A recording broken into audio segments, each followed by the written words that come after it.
Hi everyone, welcome to the weekly politics show with myself, Councillor Puru with Cllr Andrew Wood, and it's a dramatic show. Probably a lot of listeners have heard the verdict of the Apsana Begum MP trial, the prosecution brought by Tower Hamlets Council.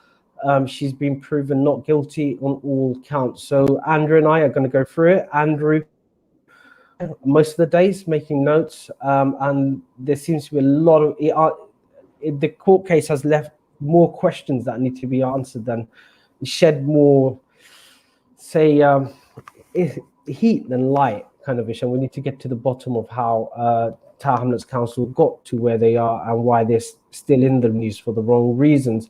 Following on from that, we're going to discuss Mayor John Biggs's trigger ballot, his selection by the Labour Party. It seems like it's going to have an impact. So Andrew and I are going to discuss that. So it's going to be a jam-packed show. So we're going to go straight into a break. After that, we're going to go straight into the Apsana Begum trial, where we're going to start with the chronology of what happened. So we're going to go into a short break now.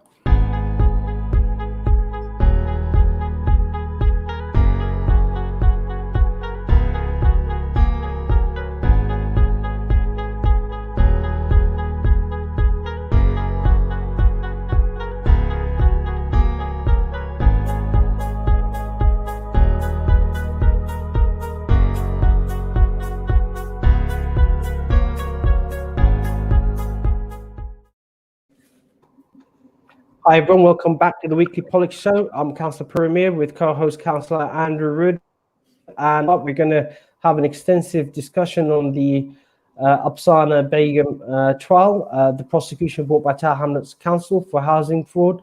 On all three counts, the council she was found innocent by a jury.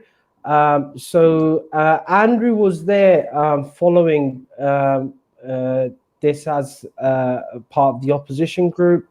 And was there some of the days in the trial as well. So basically, we're going to start with a chronology and some basic facts, and then, given the time, go into analysis, and then next steps for Tower Hamlets Council and a wider ramification.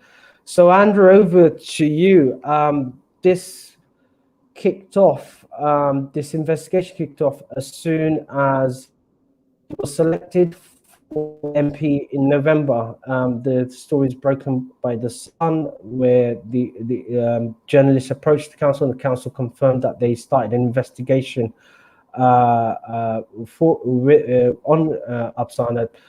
You had the general election, she got elected as an MP, and then the council proceeded with this investigation. I think interviews were held January, February. I believe they're under oath, sort of ish. Yeah, they were. So whatever's given has to be true. And then basically it proceeded. You had the COVID-19 pandemic breakout. So the courts were closed for non-police prosecution. As soon as they started an application, I believe in May, the council applied for a summons to start the prosecution. The date of the hearing was in December. So standard practice is 28 days before the prosecution. The summons is issued to the defendant. That's when it broke out in the news as well, in various newspapers. And then we had an appearance in Westminster Magistrates in December, another appearance in Snaresbrook Crown Court, where they set the date for the trial, and we had the trial. Andrew, do you want to add anything else to this, the chronology I went through, which is all in the public domain, before we go into the facts of the case? Yeah, so in terms of just over the last week, so the actual court started last Wednesday with the prosecution and a defense, and then the prosecution went first, followed by the defense. So they kind of only actually finished the prosecution case on the Monday, and then defense started with Apsana Begum herself giving evidence, and then John McDonnell MP as a character witness. Then Wednesday was then the prosecution and defense summing up, and then Thursday morning the judge, Mrs. Justice Whitpool, summarized the facts from her perspective, and then the jury was dismissed around sort of, I think, 12 o'clock on Thursday. They then asked a question late Thursday afternoon, which we'll come to later, because I think that's quite maybe the only clue we've got about what they were thinking about. And then they indicated this morning that they couldn't agree unanimous verdict. So the judge has said, she will accept a majority verdict. And then sort of in the middle of the afternoon, they came back and sort of said that they agreed a majority verdict, which was innocent on all three charges. Whether that was 10 or 11 out of the 12, I don't know. But it had to be at least 10 of the 12 juries had to agree that she was innocent for that to happen. So it's a dramatic turn of events, and the council laid 3 charges against Apsana. Let's just call her Apsana. So they laid 3 charges against her, one dating from 2011. So it's 2013. So 2013. Yeah. Yeah, one, and then wasn't the initial one 2011, then 2013, and then 2015. So the first charge was basically, so what, just a very brief summary of what happened. So in September 2011, she first applies to go on the council housing waiting list. So she just started work at Tower Hamlets Council in the mayor's office. She just left university where she studied politics. And then what happened was she then applied to go on the housing waiting list. And at that point in time, she was living in a house with 6 people in total. And I'll come later as to how many rooms, because that was one of the key issues. But everybody agrees that in 2011 that she was genuinely overcrowded. And then she sort of, the council asked her a few questions about her overcrowding status. And I think they then confirmed, I think it was January or February 2012, they then confirmed that she was overcrowded and that she was what was called band 2 overcrowded. So she went onto the housing waiting list at that point. The first charge comes in January of 2013, because by that point, sadly, her father had passed away and her aunt had moved away. So it was no longer 6 people in the house. There were 4 people in the house. And they were arguing at that point that she didn't notify the council about the change of circumstances, because when she signed her application form in 2011, she had to confirm that she would tell the council if there was any change in her personal circumstances. But the key issue was obviously in 2013, in her original home, whether or not she was overcrowded or not. And it probably is worth me talking about the bedroom point at this point, because it's such a critical issue. And it was also clearly an issue that the jury were asking questions about. So the house that she lived in up until middle of 2013, and again briefly in late 2015, is a house with a kitchen, 2 bathrooms and a hallway. It then has 5 other rooms. It has been described in several places as being a 4-bedroom.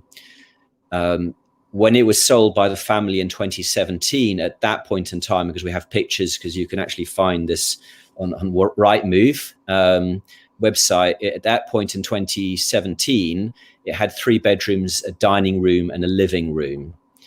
So the question is, how are those 2 rooms used, the dining room and the living room, throughout this whole period? And Apsana Begum said throughout the whole period from 2011 onwards, it was always 3 bedrooms, living room and a dining room. And that was one of the key issues. And it was a key issue in 2 ways. Number one, because the council disputed that, because they said that when her aunt applied to go on a housing waiting list, she described the home as 4 bedrooms. And then when her mother applied for council tax benefit, she described it also as a 4-bedroom house.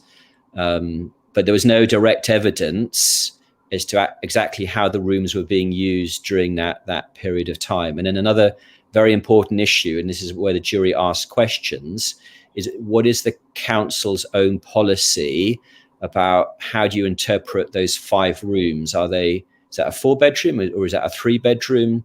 And this is where the prosecution had a lot of problems. Number one, because it wasn't written down anywhere.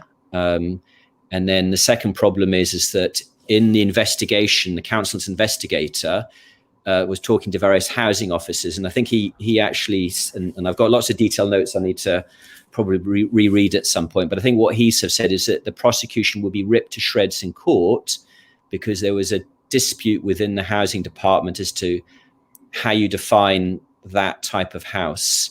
But the senior manager of the department, sort of what he said in court was, in that particular case, the living room and the kitchen would not be interpreted as bedrooms, but the dining room could be. And the jurors were basically asking what he actually said about that particular issue. And then the judge and the barristers agreed, I think, this morning to read back to them what he actually said about that issue, even though the judge sort of said the policy wasn't relevant. But it was clear that the jurors were asking questions about exactly how you define that. And I think the other part of the problem is there are not many properties in Tower Hamlets where you have a living room and a dining room and a kitchen all separate from each other. And I think that's why there was so much uncertainty within a department as to how to define that. But you know, Apsana Begum said it was always used as 3 bedrooms. And clearly the jurors either agreed with her wholeheartedly or didn't believe the prosecution case that it was a 4-bedroom, or else, which is another key issue, is that she was under a duty.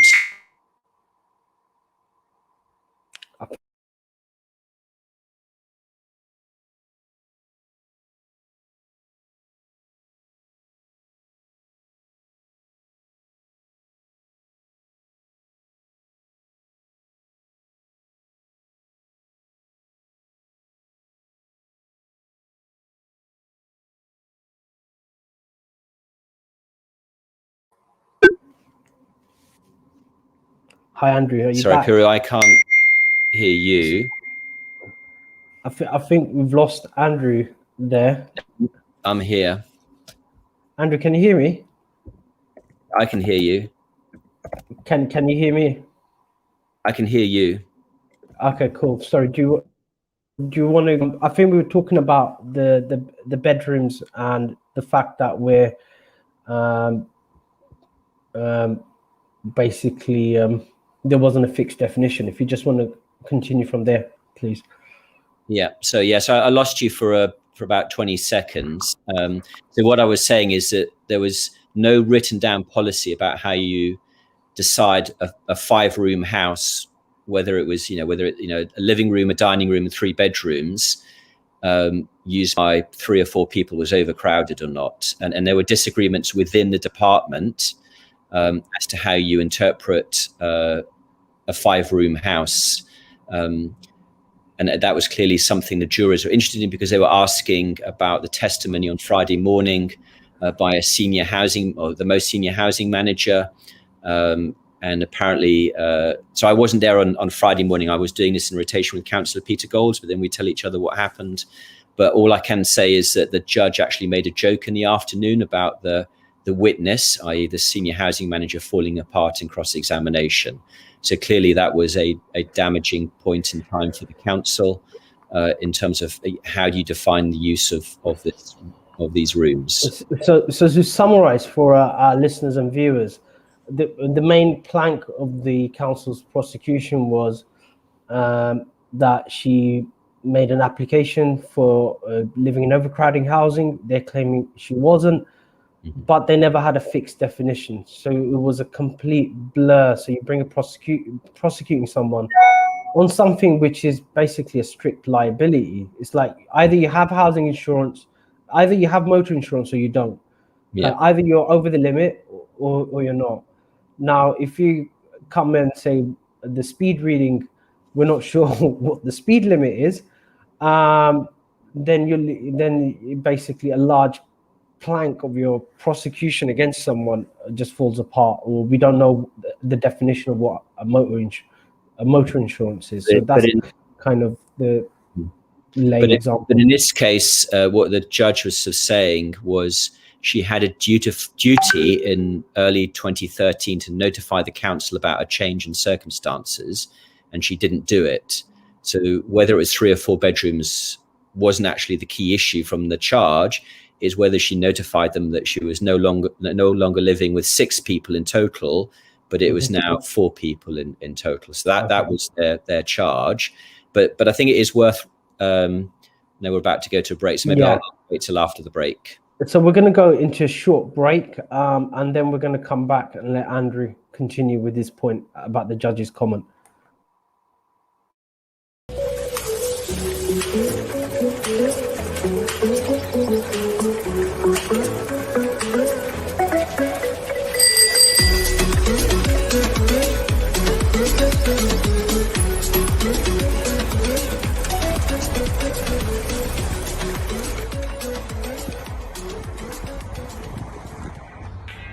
Cycling in London is not child's play. How to be a better cyclist. Listen to my show, only on Relax Radio. I'm Kevin. Join me every Thursday, 5 p.m. Look forward to seeing you.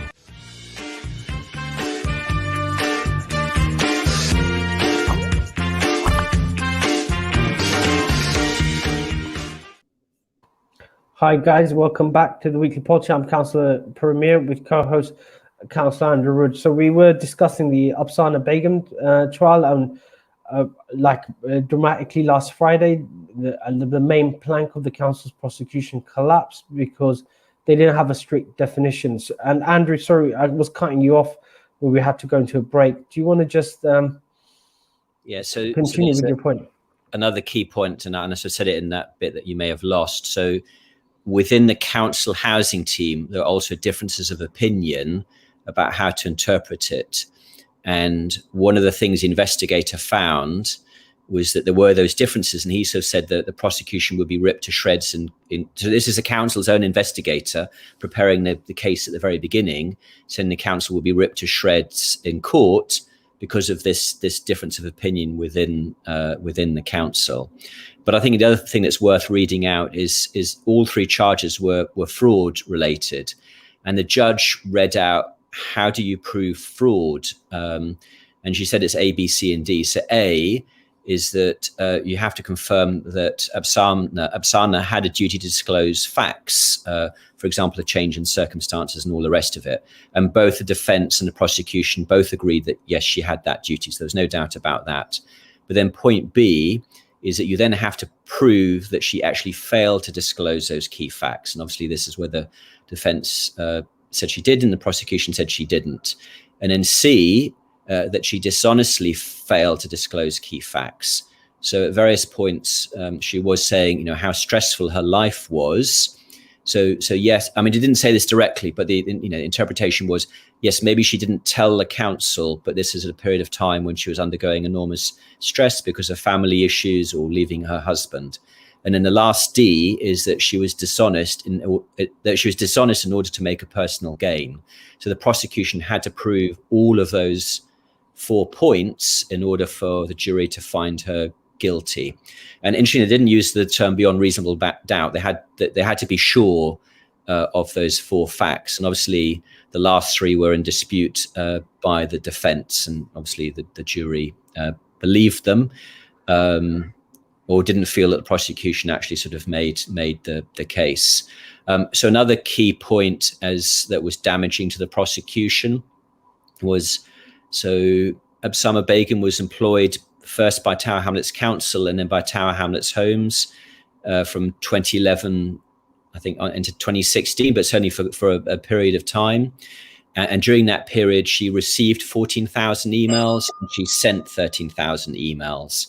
And what the prosecution tried to do is to prove through those emails that she had knowledge of how the housing system worked, that she understood what overcrowding meant, and therefore knew how the bidding system worked and all the rest of it, because she was handling members' inquiries and casework and all the rest of it. And they printed off some of the emails as evidence of that. The problem then is that the council took back in-house the contract for managing emails from an organization called Agilicis, and the investigator was aware of this. So he said, please make sure that you save those 27,000 emails for whenever we go to court. And Agilicis then saved it in the wrong place. So then nobody can no longer access those 27,000 emails. And I think that was good for the defense in the sense that they could say they cast doubt about what was actually in those emails, because their argument was actually she had little or no knowledge of housing issues, that the majority of what she was dealing with was recycling and ASB and all of the rest of it, and actually very little of what she was doing was housing related. And now for the prosecution is they can't disprove that because the emails are gone. So that, I think, was damaging, both in terms of strengthening the defense case, but also damaging the the prosecution case, their ability to actually sort of go through and find more emails to prove or disprove what she was saying in her defense. So I think that was another key point. And one of my concerns is that we might not ever, we might not be able to prove any fraud for anything pre this handover, because if any council officer has left the council pre this handover, all of those emails, I believe, are now gone. And those emails were quite important to the prosecution case, because it was their one, well, it wasn't their only way. There were some job applications as well, trying to prove that she had housing knowledge. Because I think that's another key point, is they wouldn't have prosecuted her if she hadn't worked for the council and Tower Hamlets Homes on the basis that she knew she had a duty to inform, not just because she signed the forms, but because of her work at the council. But the prosecution obviously clearly weren't able to prove that to the satisfaction of the jury. So that was a key point. So just to give sort of like a lay example for viewers and listeners, so the charge of dishonesty is based on your intention, and it's implied intent. So people look at the circumstances surrounding you to see what your actual intention was when you did it. So an example is, you could go into a shop, grab something, be totally absent-minded and just walk out, kind of ish, and then you're stopped by the security guard. But you were just absent-minded. You weren't intentionally dishonest or anything like that. You go back and you pay for it, or you just say, sorry, I had a really bad day, I didn't know about it. Then the second scenario is someone actually goes in, they scout the security system, they know the security system inside out, they might even work for the shop, kind of ish, an employee of the shop, and then they go in and they grab something and they walk out, and then they get caught by the security guard. So on both cases, people look at the circumstances around, they look at the CCTV footage, look at your background, to work out what your intention was when you actually took that. So that's the sort of like the test for dishonesty, whether someone's been dishonest or someone's just been absent-minded. And the council was saying that she was being dishonest, and the defense was saying no, given the circumstances surrounding her personal life, it was sort of like absent-mindedness given the circumstances. And the jury found the prosecution couldn't prove beyond reasonable doubt their case, and that is the test. The test is someone's innocent until proven guilty, and it's for the prosecution to make their case beyond reasonable doubt. Is that correct? Do you want to add anything else to what I've said, Andrew? So perhaps if I go into more detail. So I mean, another key point was again in 2013 when she moved from her old home to live with her new husband. So the second count, the second charge, was basically somebody kept bidding using her account. So after she moved, somebody kept bidding. There was an argument, there was a change in the pattern, but certainly somebody kept bidding until the final bid, I think in March 2014. And obviously what the council were trying to say is she was now in a new home, but she's still bidding. And clearly she's not overcrowded anymore because she's in a brand new home with her husband. I don't know whether it's a 1 or 2 bedroom, whether she's living, but clearly not overcrowded anymore. So her defense was, in effect, it wasn't her that was doing the bidding when she moved. And when asked who it was, she said her husband had done the bidding during that period of time. And I'm not going to go into the detail, but a lot of the defense was about the personal relationship between her and her husband, who is a serving Labour councillor in Tower Hamlets, who got elected in 2018. So there's a whole bunch of other issues, but there was a lot of very personal detail about the relationship, some of which has been reported and some of which hasn't. I mean, this is all public testimony, but she was painting a very negative picture of the situation and saying that her husband was abusive and controlling, was in charge of all her financial affairs, had access to her notebooks, and therefore she was saying that she believed that therefore he was doing the bidding for a number of months. And over 100 bids. So it's not like one or two. This is a lot of bids. So that was the kind of the second charge. He was not invited to testify by the prosecution, so we only heard from her, but she made a number of allegations, and clearly the jury believed that the prosecution hadn't made their case, because again, remember, it was 3 charges in total, and she was acquitted on all 3 charges. And then the last charge was that in November 2015, she moved back into her original home after leaving her husband. And what was interesting, so in the summer of 2015, is that because nobody had been bidding on the account, the council sent out various letters to say, we're closing your application because you haven't been bidding. And they were sent to the old address. And she then basically had to sort of call in and sort of reapply. And she said she did tell them that she'd moved back into her old property. And therefore she felt that the council knew that she'd been living elsewhere. But when she reapplied again, it was again back into band 2, being overcrowded. Again, 3 or 4 bedrooms and all the rest of it. But it was backdated to her original application in 2011 with a sort of confirmation date of January 2012. So from January 2012, to the end of 2015, typically it takes 3-4 years to go from the bottom of the housing waiting list for a 1-bedroom if you're overcrowded. That's certainly the number on the council website today. So by late 2015, she was years into being overcrowded. And the council's argument was that she should have informed the council that she hadn't been overcrowded for the previous 2 years. And her argument was that she had informed the council, and clearly the jury didn't believe the prosecution had made their case on that point either, which is why she then quite quickly after bidding in November 2015, I think by March 2016, she had got her new 1-bedroom property. Cool. So we're going to go it's going to break. I've got someone at the door ringing away badly.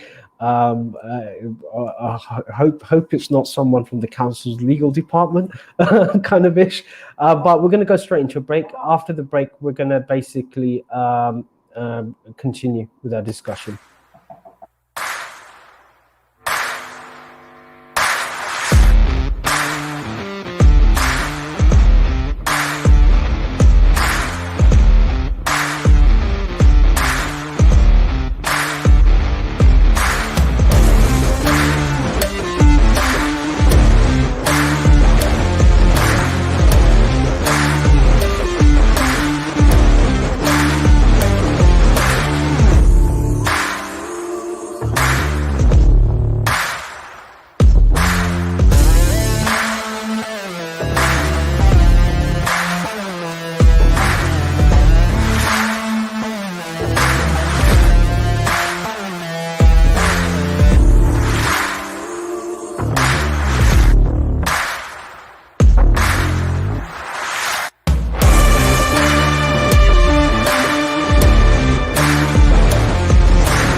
Hi everyone, welcome back to the weekly podcast. I'm Councillor Puru with co-host Councillor Andrew Wood. So we're still continuing with the discussion with the Apsana Begum case where Andrew and I first went through the chronology and the basic facts and did a breakdown of the charges against Apsana.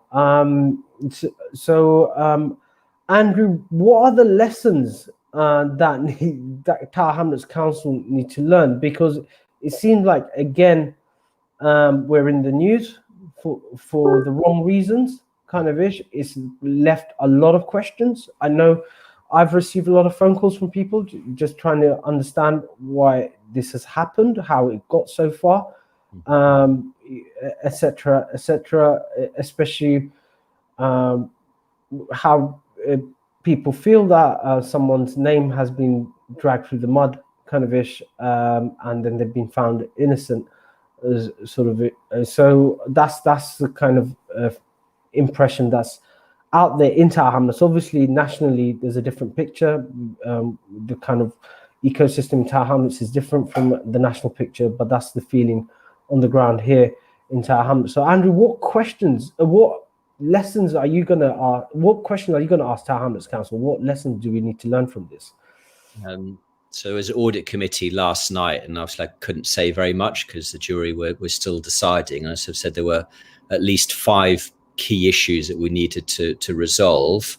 So one of them, one of the things that Apsana Begum said she did, and there is evidence of this, is that she said that she rang the council in 2013 when she moved from her old address to live with her husband. So she told the council tax department about her change of address, and I understand the reasons why she would do that.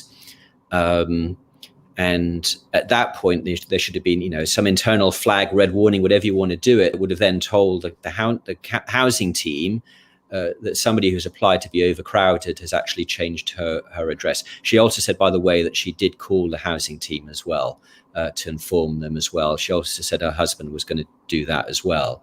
So I think one of the key issues for us is kind of like a systems issue, that if somebody tells one department, or for example, electoral roll changes, how do those feed through the council systems? And one of the problems with the council is our systems don't talk to each other at all. So unless it's done manually, there's no automated way of doing this. And this is one of the issues also with our finance systems as well. We have lots of different systems which cause some issues. So another issue would be the housing policy we discussed earlier about how you define overcrowding if there's more than one living room or dining room. The issue about how long you hold emails for, especially if you're going through some kind of system change. And I think, one of the other issues, and I'm not going to go into a lot of detail about this, is about the whistleblowing policy, because somebody made a complaint about this issue and their name was, mentioned multiple times in court. It's also been picked up by the media as well. And I'm not sure. I think certainly Tower Hamlets Council at a minimum had a duty of care to tell that person that the defence was being given all of the evidence, which included their original email. Because I know other people who've reported to me fraudulent issues. Either they do it using fake names and fake emails. So that might be the advice in future, that if you do want to inform somebody, don't do it in your own name. Or the other option is to send it to somebody, send it to me directly, and I'll then forward it on with the name removed. But in this particular case, that person was related to the councillor, and it allowed the defence to make the case that this is all an orchestrated attempt to get rid of her. And I can't comment on the motivations. But, I think the lesson would be I think there's one of my concerns going forward is it may well become harder in the future to prosecute fraud cases, or that we just simply won't do it. And one of the reasons may well be is that people out there will now feel afraid from actually reporting fraud in the first case. And I think, at a minimum, we had a duty of care to make sure that person had a choice, because they could have withdrawn their complaint if they knew their name was going to appear in the newspapers, as it has done. So what I find fascinating is the fact that we don't have joined up systems in the council, but there's something even simpler than that. Just say we don't have a joint up system. people, I know when we apply for warrants, when the police apply for warrants or immigration service apply for warrants, they do an experience check. So like the financial companies have data on people with their bank accounts and on the electoral roll, and that's how people obtain warrants, kind of ish. And I just find it fascinating that no one in the council has come up with that idea, for example, to cross-reference, just basically have an account with the Experian or some credit check company, and a lot of the data is there. For me, it's just mind-boggling for me that it's something simple like that hasn't been thought of. The other question is, for me, is leaking of sensitive information to the press. So one thing I picked up was in November. So I work in the court system, so I'm privy to it. Is when there is a non-police prosecution, the prosecuting could be a local authority, it could be the water authority. There's various statutory bodies that have the power to bring a criminal prosecution. Now, the way you do that is you issue a summons, kind of, and when a summons is issued, there's only 3 copies. One is to the defendant, one is the local authority, the applicant, and the other one with the court service. What I found horrifying is that the actual summons was leaked to the press, because the press had, so by reading the press story, you could actually see, you could know that someone's got a copy of the summons and they basically copied it. And for me, that's sort of like, it just basically asks questions about what's happening. And for me, it brings a question of there's potential miscarriages of justice here, especially when the council doesn't have a strict definition of overcrowding. Now, we do a lot of housing fraud prosecutions. Now, normally what happens is because it's a local authority prosecution, a lot of people don't qualify for legal aid, sort of ish. There's very strict requirements for legal aid. And then even if you do get a legal aid lawyer, a lot of people are stressed and haven't been in this situation. And the general advice is for people to plead guilty, to sort of like get a lesser sentence. And so most of these cases, people just plead guilty, sort of ish. It just brings, if we don't have a strict definition of overcrowding, how many of these cases do we need to review? That's another question. It just brings a whole. There must be unsound prosecutions out there, sort of ish. And given the type of people who apply for social housing, is people from left behind demographics who get caught up in this. It's similar like benefit fraud as well. But it's for me it's those kind of questions. It's like it's opened up a massive kind of worms. Where we thought we had a foolproof system here at Tower Hamlets Council, and I was at the audit committee. Andrew, you're on the audit committee. When we meet, we get regular reports, X amount of prosecution. This is what we're doing. It seemed like we had a foolproof system, but what this case has exposed is there's so many holes in our system, and how confident can we be of the systems or of these prosecutions? It looks like we need to go back to the drawing board. What's your take on that? Yeah, so I mean, it's a good question, and I don't know is a simple answer.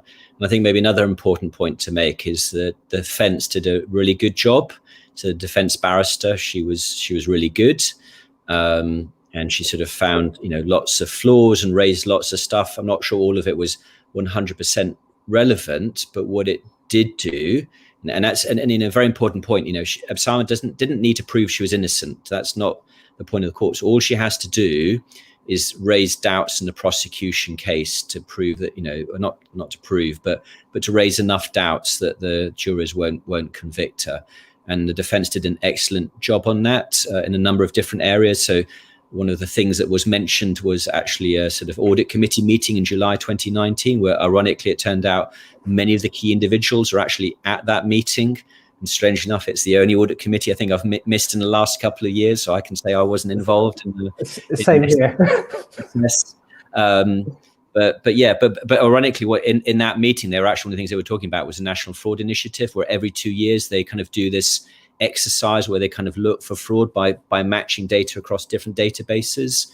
And one of the problems is it's only done every 2 years. And number two is we should be doing that kind of exercise within the council's own data. And, because as I said, council tax had one set of information, housing had another, electoral roll may have had a third set of information. And if we cross-referenced all three, this might have been sorted out years ago, because then we would have then asked her, why is there a disconnect between your housing application and your council tax? And then, so if we'd done that data matching back in 2013, we wouldn't be talking about this now, because she would have then, sorted out whatever the problem was at that point in time. And I think that's something that we need to do, because either it will help with these kind of cases, or else it will help us. Because there definitely is fraud out there. How much we just don't know.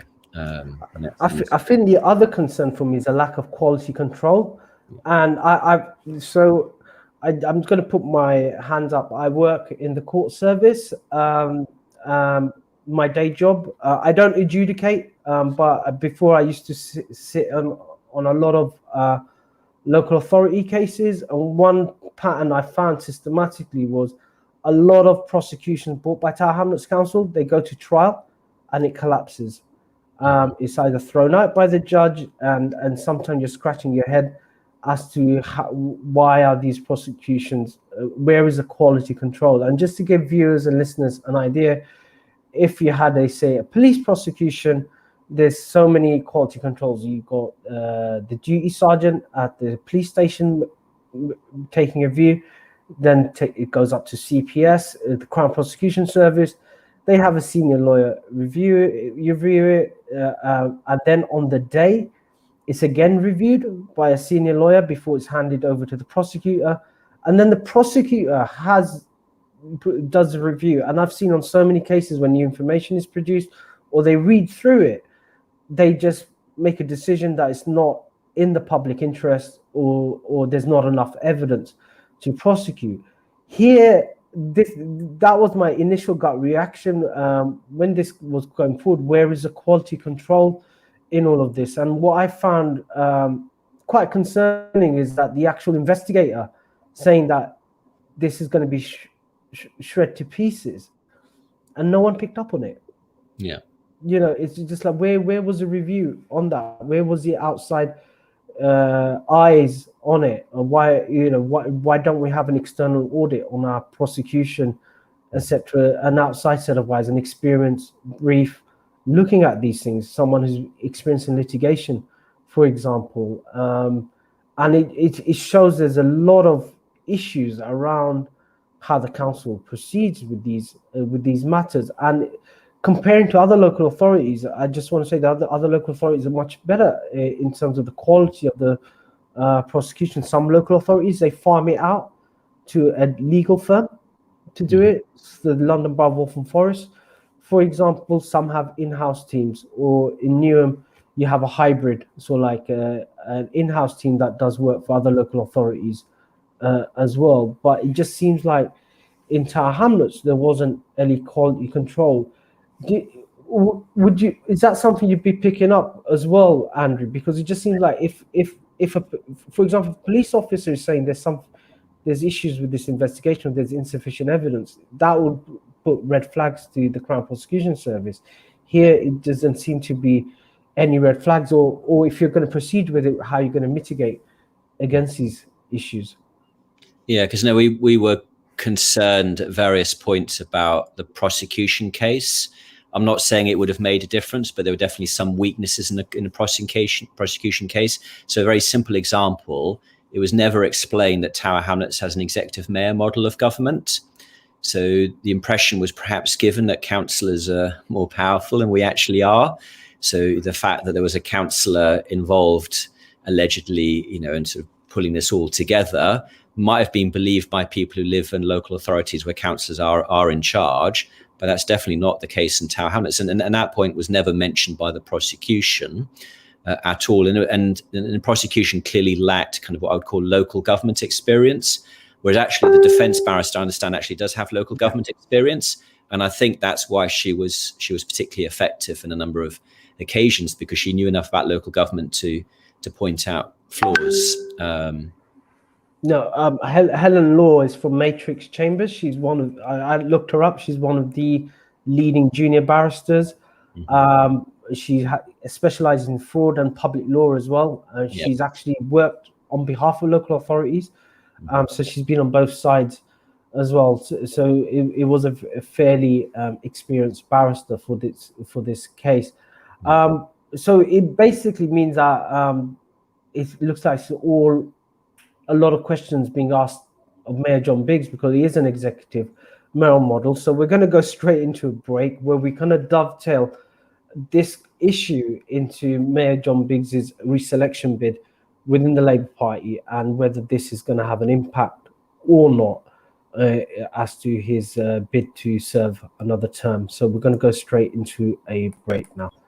Again, but now, if you say to a child, if I went up to a child and said, "You've had one to forget," God, there'd be an inquest.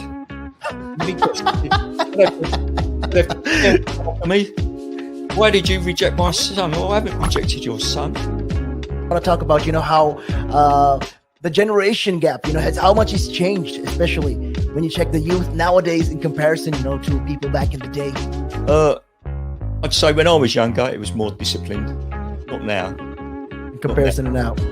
Not at all. Not now. The way things are nowadays, the younger generation, you seem that they can't accept the word no. If that makes sense. They can't accept rejection, essentially, is all you're trying to say. Yeah, they can't accept the word no. So if you, how did I do? Or you didn't do very well, and they get upset. And when I was a youngster, my father used to say to me, because I used to be sport mad when I was very young. Well, I still am sport mad, but like participating in different sports. And if I had a bad game, for example, I'd say to me, "You had one to forget." That's it. That sounds like a smart guy. I mean, yeah, that's the real fact of the matter. Yeah. He'd say to me, "You had one to forget. Get over it," and that was it.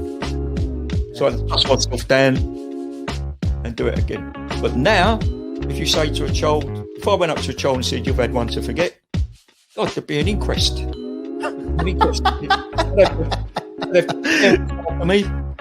Why did you reject my son? Well, I haven't rejected your son. Or daughter. I've just told them that they need to buck their ideas up. That's the truth right there. I mean, if you think about it, if you check the generations, like right now in the US as well, I've seen a lot of these things as well. In the UK, you get medals for participation. But what's the point?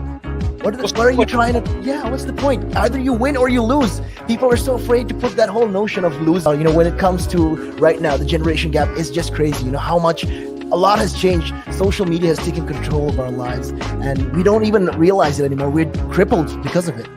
That's absolutely right, Nick. Because, as you said, nowadays it seems that you get rewarded for failure. For the life of me, Nick, I can't get my head around that.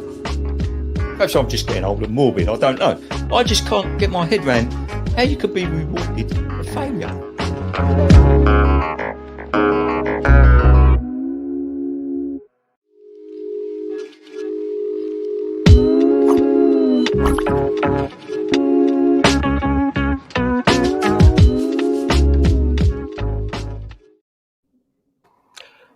Hi everyone, welcome back to the weekly politics show. I'm Councillor Puru with co-host Cllr Andrew Wood on Relax Radio. So we're gonna, on this short segment, we're slightly overrunning. We're going to talk about the political ramifications of all of this, especially with the Labour Party currently deciding whether to reselect Mayor John Biggs as their mayoral candidate. Andrew, we do have an executive mayoral model. There's no one else to, pass the parcel to, kind of, if the music has stopped and the buck stops with the mayor. As the opposition, would you be asking questions about this to him directly, and I'll come back on the implications in terms of the local Labour Party. Yeah, so this is a difficult one, because I would expect John Biggs not to have been involved in the detail of the prosecution, because it would have been inappropriate for him to do so. So I assume that this would have been led by Will Tuckley as the council CEO, and the senior legal officers would have led on this. But at the end of the day, he is still ultimately responsible for everything, especially on the policy side. So I'm sort of in my head as I'm sort of writing an email, and I haven't quite decided who to send it to and all the rest of it, but I suspect I probably will copy in John, and I will make a number of observations about what went wrong and about the lessons and what I think we need to do in the future. I think our next council meeting isn't for a couple of months, unfortunately, because we've got holidays. I think it's in September. And this is always a problem. There's always something new that comes up. And as opposition, we can only ask, one question and raise one motion. And it's always difficult to decide what to pick on. But clearly, this will have ramifications within the Labour Party as well. There was a large group of supporters who've been attending each day in court who are supporters of Apsana Begum. And clearly this afternoon they were delighted by the results. But I'm not sure everybody in the Labour Party would have been so delighted with the results. But I won't say more than that. So no, so just the Labour Party is going through is sort of like selection system. The trigger ballot is a bit like a football match. The first 1 to 11 wins, kind of ish, and so far it's 3-2 to the mayor. So just to give viewers, so it's all there in the public domain. The East End Inquirer is running a sort of like a running league table of all the wards and the scores in each of the wards. So it's like mini football matches happening everywhere. It's a bit like Euro 2020. So you've got mini football matches happening everywhere. So 2 wards have voted to trigger for an open selection. That's Bow East, where Councillor Mark Francis and Councillor Rachel Blake are the local councillors, and Whitechapel, where I am the secretary, but obviously I played a very neutral role when running the meeting. But 3 other wards have supported the mayor, but it's the first to 11. But this might have an impact on the sense that the local Labour Party is going into a tough election with people who were members of the Labour Party, ex-Labour, the Aspire. Some people call them independent Labour or independent, depending on who they talk to on the doorstep, kind of ish. Their colours and their leaflets seem to be similar to Labour Party. But it's going to be a very tough election, and given the previous history of sort of like racial tensions or that kind of whipping up of tensions, it seems like this has come at the worst possible time for the local Labour Party, in the sense that it's cast a lot of doubt in terms of, it just seems from the outside. And I was talking to someone at work, a former police officer, and he couldn't understand a Labour council prosecuting a Labour MP, and the case collapsing. Something must be wrong here, kind of it. The optics of it, if to the layperson, just seems bizarre, kind of ish. Why would a Labour council bring a prosecution to Labour? So if that's a former police officer, former senior police officer saying that, imagine what lay people in Tower Hamlets are talking about it. But it might have an impact on next year's election and on the Labour Party internal selections as well. In terms of yourselves as part of the opposition group, where do you take it from there? Sort of like it's left a lot of issues politically. Where do you take it from there? What would your political stance be on this, Andrew? So I want to say one positive about all of this is there was a worst case scenario for Tower Hamlets as a whole. I'm not talking about Apsana Begum herself. So the worst case is actually this could have dragged on for months and months and months into next year. So, for example, if the jury hadn't reached a decision this afternoon, would have needed a retrial So this would have been really painful, just kind of going through all of this stuff, because effectively we've had an MP who's been distracted, understandably, by recent events. So the best outcome from this either would have been very clear, she's guilty, more than 12 months in jail, which I didn't think would actually happen, but at least then would restart with a new MP, or what actually has happened, complete exoneration, she's innocent, therefore she can put this all behind and concentrate on the work, because lots of really major issues in Tower Hamlets, especially fire related, which she needs to focus on.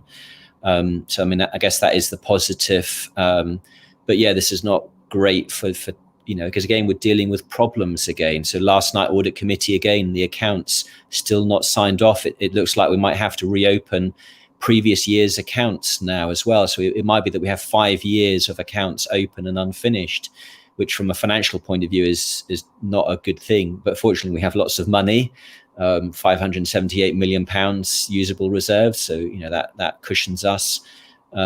But yeah, and I said we have to think about what we've only just got the results a few hours ago. I've got about 30 pages of notes, which I won't show you all. So I need to kind of digest that and then talk to Councillor Peter Gold and decide, what we do next. But yeah, I do think lots of lessons that we need to learn and things that need to be sorted out, adding to a long list of other problems that need sorting. I think generally the political culture here has to change as well. We need to be much more technocratic, proficient, and not be yahoo about it. Some of the briefings that I was privy to was just like bizarre kind of briefings, the kind of like gung-ho kind of approach to this, and just looking at the charges, I knew that it's a very high bar to think, and it just seems like a disconnect.